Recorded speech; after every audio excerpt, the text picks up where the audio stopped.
Chichayagala. Era saba amanyago ne speed.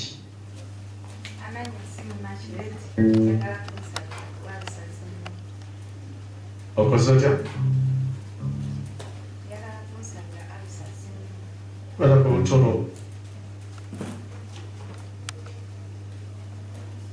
Mugabe ati Mukama okuva n'olwaleero nziggyako omwoyo gwa Alsa njagala onsumulule mbeere bwa ddembe era okuva nakati buli kintu kyekwatako n'emikono gyange Mukama aleka kiraba omukisa buli kibadde kyasiba obulamu bwange Mukama olwaleero kiyite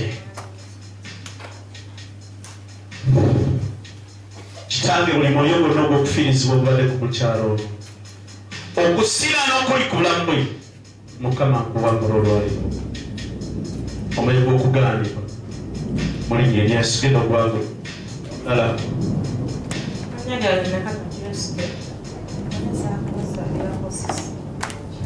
kale abifa kyo ita Yesu emirundi ebiri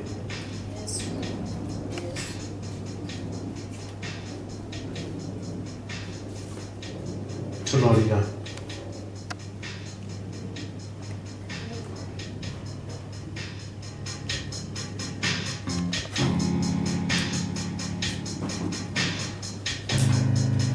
kitange kwebaza kula obulamu bw'omuwala ono longosa obulamu bw'okuva kati abeere wa ddembe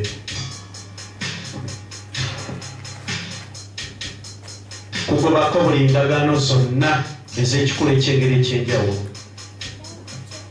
ezibadde ku bulamu bwo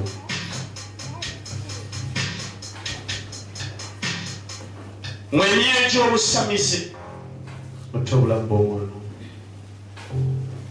buli kyatandika ndaba bakisibe okubeera ddala ku ntandikwa y'obulamu bwe naye ndagira okufa kati buli maanyi gonna agalwana n'obulamu bw'okussirana ky'ozimba ne kifa Mukama akikwambula olwaleero ekyambalo ekyo gira Mukama kw'obulamu obulungi mu linnya erya Yesu Mukama yeebazibwa abooluganda amanya gange nze Nandugamanga Dalena kyenjagala musumba bizinesi yange ebeera eddirira emabega teeka emikono gyo bw'oti waggulu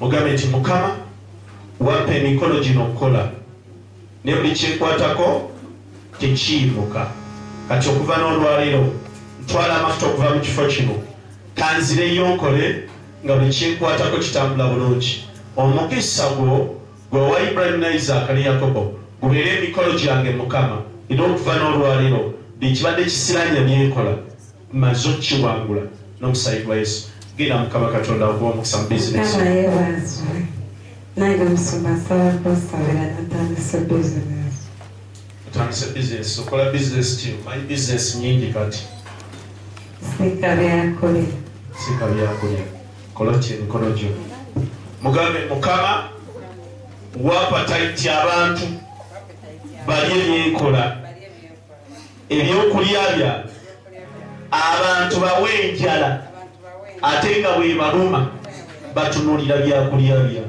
bawe n'essente ezigula byentunda okuva nakati Mukama kutegeezeza bizinesi ya natandise okukola gwewekka Mukama akusa era awenjala nze omulimu gwange gwakusiika omulimu gwe Yesu gwabalumisa njala nakubaleeta bagule genda enjala ebalume bajje bagule kati okola byakulya mwe kamuwulire omukozi wa Kiisa alwerera abaana era baddayo ku ssomero nkakudiramu omukozi wa Kiisa alina abaki era baddayo wiikendi ya kuki ku ssomero Mukama yeebazibwe kati batuule waka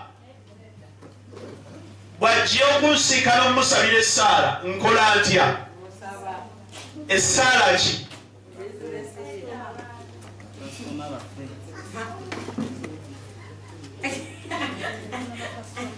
kamalire mukyeka temuntegedde omanyi lwakimubiira ne Katonda omanyi lwakimubiira ne Katonda ate ebizibu ne bibabaako kubanga abaagala ebizibu bibabeeko batawaanya nnyo Mukama okusinga mwabali mirembe. Kakati waliwo esimu nabo baagala ebyebbeeyi abo abakola keesi. Bw'aba asula mu nnyumba ayagala asula mu apatimenti yakakadde. Kyokka keesi gyakola ya mitwalo 25 kimwetaagisa okukola keesi eziwera okusasula omwezi gumu ku nnyumba. Kati owa mathematics yatandise dda. Keesi meka z'alina omutunda ofuna akakadde kasasula mu muzigo. Ekyo bwe kiggwa alina mukyala we ate era mukyala we amanyi omulimu gwa mwami we. Mwana wattu era abakyala baaba baziba keesi basaba nnyo. Kwe bakimanyi waliwo sizoni ng'abantu nabo beediimye okufa. Basaba n'okusiiba basiiba. Ekibasiibisa essala yaabwe eyawukana. Gwe tolowooza nti by'osaba buli omu byasaba mu kkanisa ekyo kyekibatawaanya. Kati ofuna advice ku muntu atasaba by'osaba. Yo oluba okujja lunafukamira mugamba Mukama Katonda. Abaana baffe balina okulya, balina okunywa. Ate ekibi abakozi ba keesi bazaala nnyo. Ate ekibi abakozi ba keesi bakwana nnyo. Kati ayinza oba n'abakazi nga bana, abaana 10 badda ku ssomero. Yensonga lwaki eno sizoni abantu bafa nnyo. Kati oyo muleke waliwo akola mulimbo. Omulimu gwe kusalamu byenda kataago n'akutuuka n'akuba pawuda ne bakunona kwalya naye ali awo. Essala y'omukozi wa keesi n'eyo akola mulimbo zezimu. N'owa fino service si atambuza abafudde zezimu. Katonda mpaayo ku mukozi wa keesi omwaggyeko wano ngazze musabira abantu bano bategeere bye bannyonnyola. Essala gy'asaba bwanika emikono amugamba Mukama wayogera. Ensi erimu ekibiina kingi. Gwe kennyini gwiyamba omulimu guno gwenkola ki? Tebakyafa mpaayo abafa. Kuba keesi tezikyatambula ate abaana badda ku masomero. Era bw'ajja ewa pasita amusinga emikono agamba Mukama Katonda kolanga bw'oyagala omwami ono talina kyakulya na kyakola ki. Enkeera bwadde atunda keesi 10. Aba baafudde baavuddewa. Katonda omulungi yebaze. Mwe mutegeere nina omuntu gwe nabuuza ekibuuzo before ennaku ezise. Ne Mukama beera ne common sense. Ensi mulimu abantu nga batta bannaabwe buli lunaku.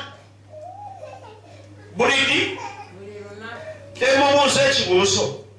Omujaasi w'amakyega omulimu gwe kutta. Omulimu gwe kola ki? Bw'aba anakuuma eggwanga lye abalingiridde bakola ki? Batta. Mukama yeebazibwe. Namubuuza ekibuuzo agenda mu ggulu agenda wa? Naawe kankibuuza olowooza alaga wa? Ati yagikulekeddenga omwaka genda weenoonye omuntu ng'omulimu gwe kutta. Ng'era bw'akwata emmundu n'ebaamu amasasu gagikutuluza inaku kuba okole ki? Yalokoka. Agenda kugenda agenda mu ggulu. Ekyo kye kibatawaanya. Gwe waliwo omusajja yayimba oluyimba luli bwe luti.